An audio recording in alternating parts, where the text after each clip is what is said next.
চেষ্টা করতে করতে আমরা ইনশাল্লাহ একদিন না একদিন তো সাকসেস হবই। তো আমরাও চেষ্টা করতেছি ভালোভাবে যেন আমরা ম্যাচগুলো জিততে পারি। আমাদের জন্য দোয়া রাখবেন।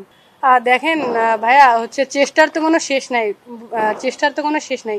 আমরা হচ্ছে অনেক পরিশ্রম করতেছি, চেষ্টা করতেছি, চেষ্টা করতে করতে আমরা ইনশাল্লাহ একদিন না একদিন তো সাকসেস হবই।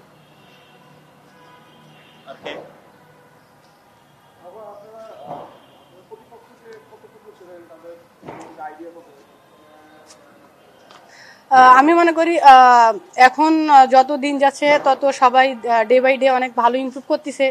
তো ওরাও হচ্ছে ভালো টিম। সো আমরা ওইভাবেই প্রিপারেশন নিচ্ছি যাতে আমরা হচ্ছে 3টা ম্যাচে তা ভালোভাবেই হোক।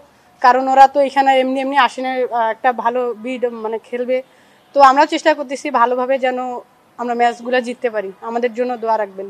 তারপর রিসেন্ট টাইমে বাংলাদেশ দলের পারফরমেন্সটা আসলে ওরকম ছিল না। যেমন আমরা যদি 1 বছর আগে চিন্তা করি, আমরা ইন্ডিয়ার সঙ্গে খুবই ভালো খেলেছি, এরপরে গিয়ে ওই পারফরমেন্সটা ছিল না। আপনার কাছে কি মনে হয় কেন আসলে আমরা ওই টপে থেকে পরবর্তীতে ওই জিনিসটা কন্টিনিউ করতে পারি? ভাই আরেকবার বলবেন?